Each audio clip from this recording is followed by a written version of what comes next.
Hello, everybody, and welcome to a Bright Founders Talk at Temy. Temy is an international software development company that designs, builds, and delivers software for sustainable businesses and promising startups. Welcome to a podcast where we bring you the most inspiring stories of entrepreneurs and experts in the software development industry. And each week we interview successful leaders who share their unique journeys and valuable insights. I'm your host, Barry, and today we're lucky enough to have a remarkable guest joining us, Daniel Landau, co-founder and CEO at AVRIS Technologies. Hello, Daniel. Welcome to the podcast. Hi, great to be here. Lovely. Thank you so much for taking time out of your day. We know you're a busy man, so we do appreciate you taking time out of your day. But there's people who don't know you or your company. Could you tell us a little bit about yourself and the company that you work at? Yeah, sure. I come from a very interdisciplinary background. Most of my career, I was a content creator, producer, director, digital media artist. When I started working with VR, my life kind of shifted into two additional branches. One was academic. VR really sucked me into behavioral research. So as an art professor, I started collaborating with some faculties next to the art department, which was social psychology and neuroscience, and started to engage in experimental and empirical work. And that led me to pursue a PhD at Helsinki University. And probably around that same time, so we're talking the early days of the last round of VR, so that's 2016, 17, venture capital was very much interested in what VR could be.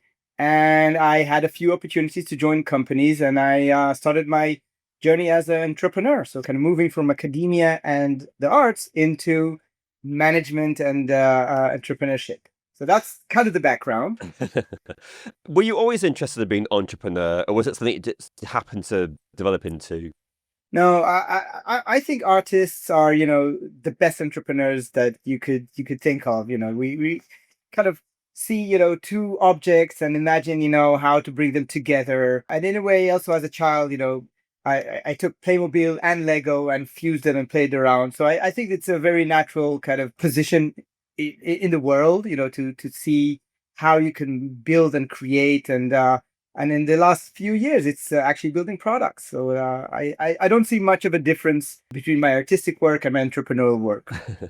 So do you feel that because like artists are like creators, they're dreamers, they're like imaginators, do you find that having to balance keeping your feet on the ground with your natural flair for trying to push the boundaries as far as you can? Yeah, I mean, look, there's major differences between an art project and building, a company. Sometimes I joke that when I have an idea, I have three options in terms of how to realize the idea. It could be either an art project, and then you just do whatever you want, just in terms of, no rules, no boundaries. Of course, if you work with gallery and museums, it has to fit in, but you're as free as you'd like to be. Second option is to run an experiment. So if it's a question that you want to explore, then you go through a different mindset of articulating a research question, and the output there is a paper, right, or a lecture or a presentation, and so it's some sort. And the entrepreneurial kind of pathway is let's build a product. And really, for every one of those pathways, there's advantages and disadvantages. What problem was it you were trying to solve when you created this company? Initially, the actual starting point was a phone call from a business school professor, Itai Stern from INSEAD, the business school based in Fontainebleau and Singapore mainly, but it has also branches in Abu Dhabi and San Francisco. And he just came up with a simple problem. And he said, listen, in management education, there's this methodology called the case study method. So everyone who knows or kind of about MBA programs, it's these lengthy cases that you read 3 times a week. And he said students are very reluctant to read those. And his sense was that VR is in the right kind of point to actually make these cases much more experiential. And instead of reading about the protagonist and the processes he's engaged in, you put on the headset and you are pretty much in that scene, and you get much more benefits. Not just that instead of reading, but you actually get to experience the case, and brings a lot of pedagogical advantages. Was there any resistance, like when you're trying to develop something new and approach something from a different perspective? Like the established methods or the established institutions are sometimes reluctant to change what they consider as best practice. Did you find that kind of like, if not hostility, but pushback from the Ah, community? tons. I mean, look, there's an entire discipline called change management, right? And how you manage change and the resistance to change and to actually Itai, he in the end became a co-founder and he's an expert in change management. So we strategized, how to not only develop the platform and the solution, but actually how to integrate it and to have schools adopt it. So there was a kind of a system in terms of how we approach that, but resistance is all over for sure. And what are the biggest misconceptions that people have about VR, especially when it comes to like professional or educational applications? So first of all, before we focus only on VR, I mean, the evolution of our company was we started with XR, which is, the overall technologies of VR, AR, and MR. And now we're also with an entire new platform, which is AI based with no hardware. So that's something that I could be elaborating a bit more, how we evolved from XR to AI. So the misconceptions are, or I think the main question that comes up, why VR? Why can I not see this as a regular video? And I think there's a lot of questions surrounding VR. Why was the promise so exciting? And actually, there was a lot of disappointment coming with this. The rise and the fall of the metaverse, the rise and the fall of Apple Vision Pro. And I think the answer is that VR's benefits are much more subtle and than what we have hoped for. Like let's fly in cyberspace. Be whoever we want and go wherever we wish for. So the answer is more complex. So I think from a behavioral perspective, really exploring complex behaviors in a controlled and a repeatable environment is something that when you do right and you construct a really well pedagogical journey, then you see people get the aha moment. So it could be running, a classroom with two conditions, and you send the learners into a boardroom, and they think they are seeing the same experience, and when they come out, each group compensates the CEO differently. And then you actually share, with the learners that one group had a female CEO and one had a male CEO, and that's the source for the different kind of compensation levels. So it's the technology, the media, the design, the behavioral aspects. When they come together, you create really exciting sessions. But if you just put them somewhere without kind of guidance and without understanding the benefits of kind of what this medium proposes, you can actually miss the point. And in a way, just to add here something, in one of the startups that I worked for was a content company. So we had quite a considerable amount of a budget to produce content, and we worked with biggest publishers and brands, and it was the early days where the conversation about the future of storytelling, right? So it's a new platform, and it took me not too long to understand that VR is not an ideal platform for storytelling in its traditional form. So just to explain what I mean, so imagine you're a director and you want to tell a story. So even if I talk to you or write a book or even a 2D video, if we analyze these mediums, it's very easy to draw attention in a very focused and successful way. And if I write the text, you basically consume exactly what I want you to think about. When I have a 2D video, there's a frame and there's a close-up, and I can hold you by the hand and really kind of manipulate, your perception into a successful story. But in VR, users and participants can look wherever they want. And when they do that, actually you have less control on, how they consume the information. So I think that's a key thing to understand, that for traditional storytelling, VR is not that successful.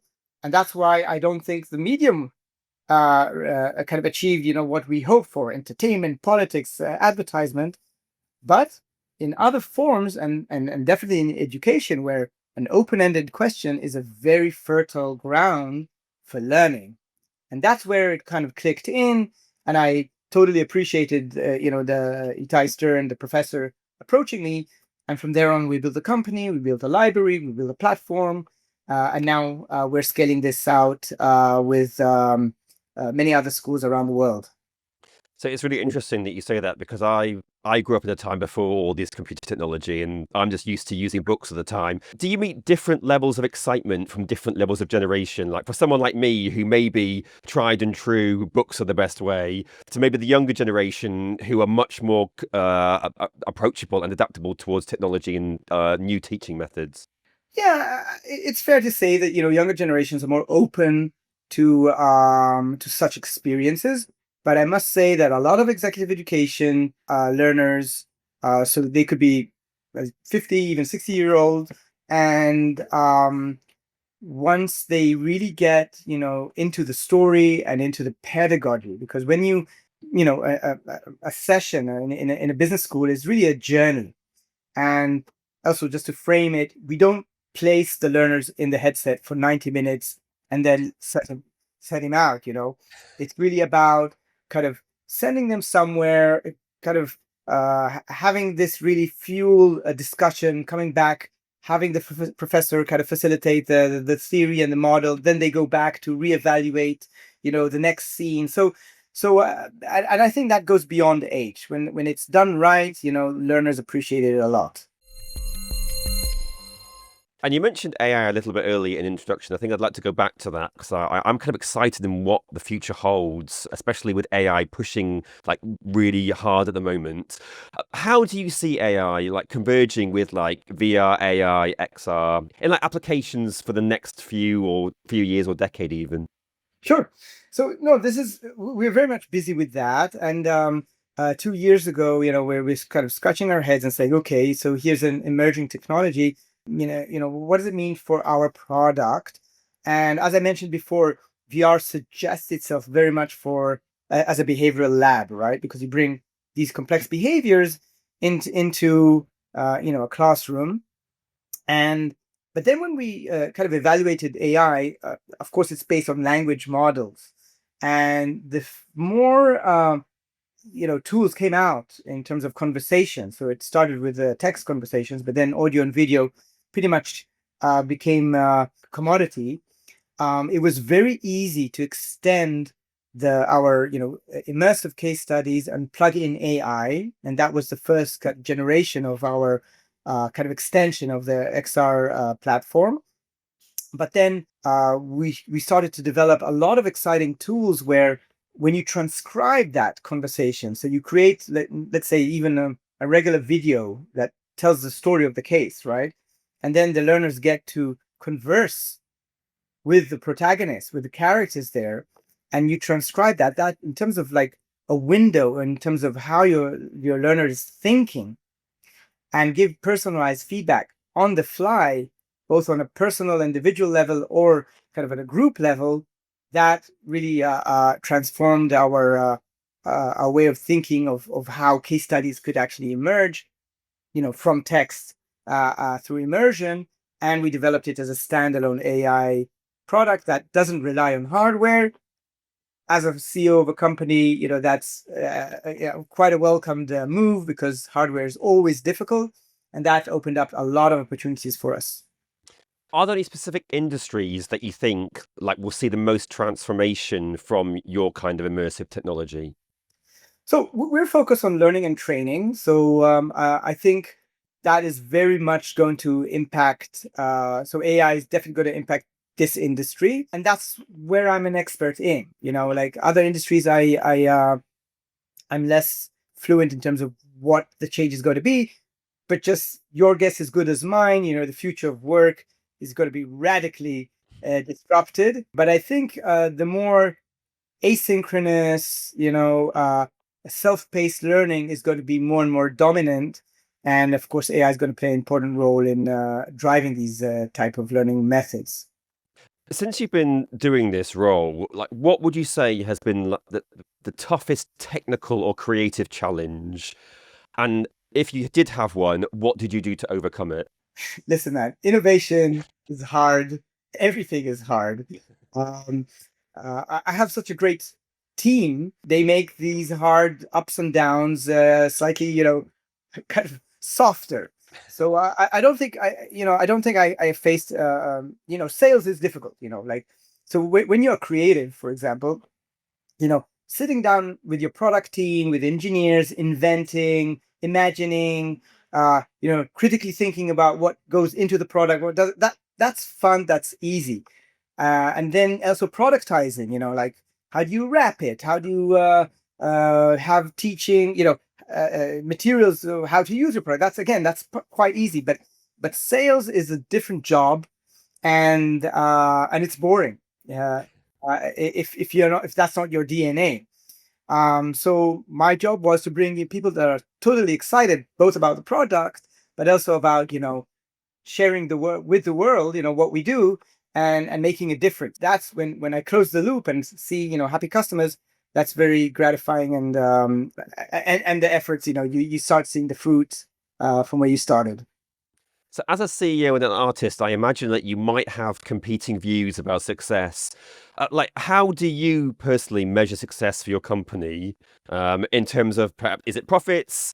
Is it enjoyment from the product? Is it customer reception? What is it, and how do you view it? Yeah, so I mean, the TLDR is obviously the bottom line, and that's the job, right?